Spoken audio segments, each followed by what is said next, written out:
When you play the Game of Thrones, you win or you die. There is no middle ground.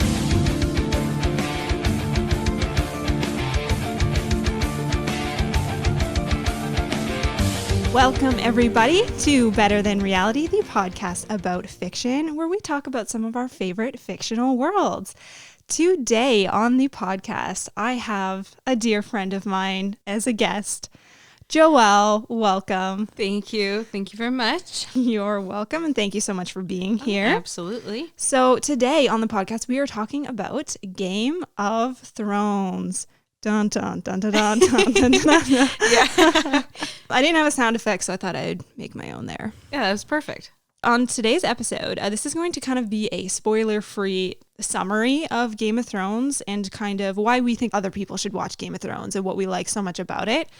So you guys have that to look forward to. And then obviously our wrap-up question at the end, which is going to be, what is your favorite element of Game of Thrones overall?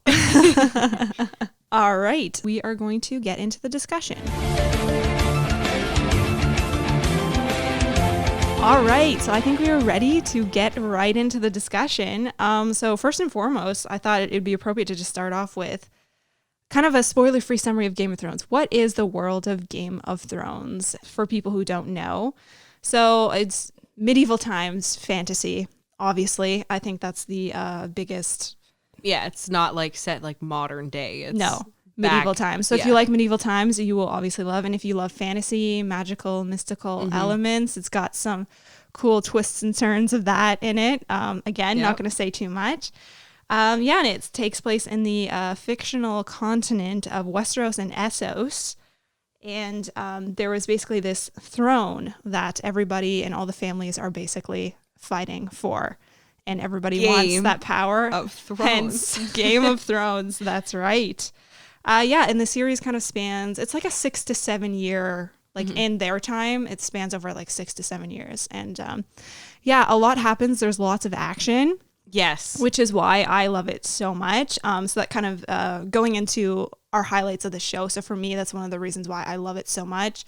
And if you love action, you will love this. But you gotta like action. Like I'm talking like gore. Yeah, like it's very graphic. So if you don't like seeing heads chopped off or blood, then you should not watch this. Yeah, you got a weak stomach or you're a little it's not going to be fun for you if you can't watch that kind of stuff. Not at all. But I mean, just some of the battles that they have in Game of Thrones.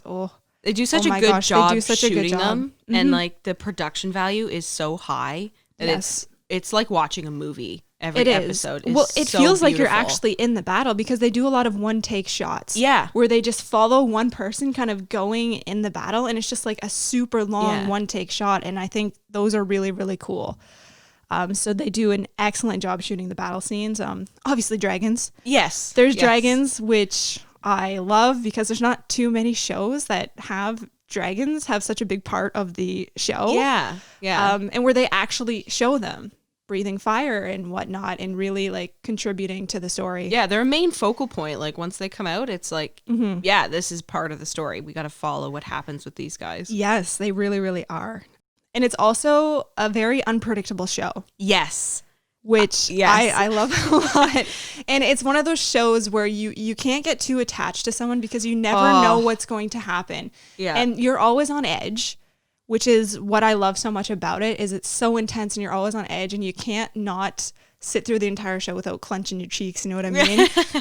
Yeah, you're always like, what's going to happen? And you're like, kind of, I don't want to know, but I want to know. I have to know. And you're just like sitting on the edge of your seat and you're like, I want to keep watching. But at the same time, it's like, I've gone on a bit. So is there anything to you that kind of stands out as one of your highlight moments of the show or what you love so much about it? I think like my favorite part of the show is like I really like history, and I like the fact that it's set back in time, even though there's like magical elements and stuff to it. It's still like historical, and like I've always loved that kind of thing, and that's why I think Lord of the Rings and like that kind of stuff as well. Yes, because it's not set like modern day. Here's it's set back in time, and I think it's really interesting. I love that as well. And I've said this before on the podcast, but I'm more for old world versus new world. I really like that. I like kind of diving into more old world feel kind of fictional worlds. I just think it's a lot cooler to me. I mean, I do like new technology, and it's cool to see what they can do with in science fiction and stuff like that. Don't get me wrong, I still love that, but I just think there's something special about going back in time and kind of, you know, using those elements. And I love the sword fighting and that kind of battle sequences better than like bullets and guns. Yeah, like, oh, there's a laser sniper. swords. Oh, he's dead. Shot him. Like, I just love the battle sequences because they actually have to meet in battle and like do hand-to-hand combat and that kind of stuff. I just find it really, I enjoy it a lot more. It's more kind of about skill too, because you actually have to be skillful in order to survive. Yeah, exactly. Yeah, it's not like you can have this powerful gun and just be like, like just take everybody down, mow people down. Yeah, you actually have to have some skill with a blade and like, I mean, and then whether you're not good as a warrior, then you have to find something else to be good at. Like either you're really, really smart. Yes. And you're like, you can, you know, deceive people. Or you have to have your own thing in order to survive. You can't just coast along. And playing off that too, like I love how each character, and there's so many characters, but each character has their thing, you know what I mean? Where as you're talking about the brains, like Tyrion, even though he's a dwarf, he's so smart. Yeah. So smart, and that's what he have, and that's what he chooses to focus on. Whereas you have other characters where they choose to focus on their fighting skills, or other people who just choose to focus on their connections and kind of manipulating people. And, you know, so every character kind of has their strength and they use it so well, and they're also different. Yeah. Which I really, really like. Yeah. Each person's strength is like their weapon choice. Yes. And like how to survive. And, you know, I think the quote, what's the quote like in the Game of Thrones, you either win or you die or something like that? Yes. Cersei. Yes. Says it. Yeah. When you play the Game of Thrones, you win or you die. Yeah. There is no middle ground. And that's the biggest thing, whether you're vying for the throne or not, or you're helping somebody or whatever, like you need to be really careful and you need to play on your strengths, and you can't let anybody else know your weaknesses, because that's how they're going to get you. Yeah, exactly. Speaking kind of start characters, and then each character are kind of parts of different families. That was another thing I liked about Game of Thrones, was seeing different families and how they all do have such a close bond with their families. And that was a huge thing back then, was family was huge, and you did everything for your family, and like heaven forbid you disgraced your family. Yeah. And you're it banished. Was not good. And each family kind of has their own saying and belief and sigil. And I like how they were distinguished in that way. I thought that was very unique and very cool. Yeah. And it was good in the way that they broke things up, and then you were able to see each house and like what they stand for. And then as a viewer, you can kind of decide which house that you kind of align with, and you have like in the back of your mind, you're like, yeah, go Stark, or like, so whatever. You know, like who you're rooting for pretty much, and who you're a part of. And it doesn't matter if they're a good family or a bad family. Everybody's different. Everybody likes different things. But yeah, it just, it kind of helped you be more a part of the show even more. You know, it just gave you another, element to kind of hang on to and be like, yeah, I'm House Stark, or I'm House Lannister, or Targaryen, or whatever you want. Yeah, exactly. So yeah. And then I also just wanted to touch on how, without spoiling anything, there's much more going on than just the war with the families. Winter is coming, wink, wink. I'm not going to say anything more than that. But yeah, they fill that hour episode with a lot more than just the fighting. Yeah. So there's other things going on. It's not just, because I know a lot of people will be like, oh, well, I don't know, I'm not too interested in just families fighting. It is so much more than just the families fighting for the throne. Like, yes, that might be the main arc, but there's lots more so going on. You have no idea. It's just, you're going off on one avenue, and then they bring you to every person's story that they're following that episode, and you're pulled from one side of the world all the way over to the other, and like you get to see what's happening in all areas of the Game of Thrones, I guess, and what everybody else is doing. And then there's subplots, and in order to get here, I have to do this, and there's a lot of different avenues to explore. And that's the other thing I like too, is how we have all these different stories going on at the same time, but then they all end up tying together. So even though you might be on another continent following one family, and then brought back to Westeros and following another family, it all eventually ties back in together, and they all end up kind of coming together real nicely. So yeah, if you're a fan of that, then definitely.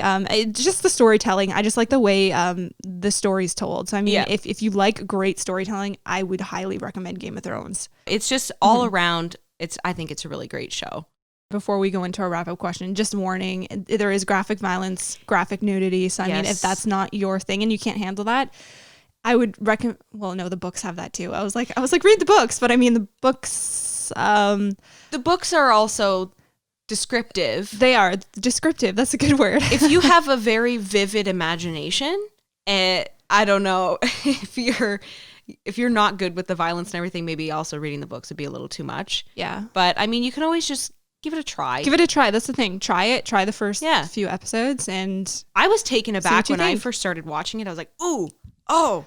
And then you know what? Yeah, they did have to do it that way. And then I kind of get comfortable. You have to sit with a few episodes in the season before you really get comfortable and you can decide, yes, I want to continue, or no, this isn't for me. Because the thing I do want to note is that you almost need to have the graphic violence and nudity because it's very true to its time. And that's another thing I love about Game of Thrones is they don't sugarcoat anything, and they're very true to what happened back then. And it's like, you know what? That was just what happened back then. Yep. And that's the way it is. And you can almost appreciate them keeping it in to keep it realistic. Yeah. You know what I mean? All right. So I think we're ready to move into our wrap-up question.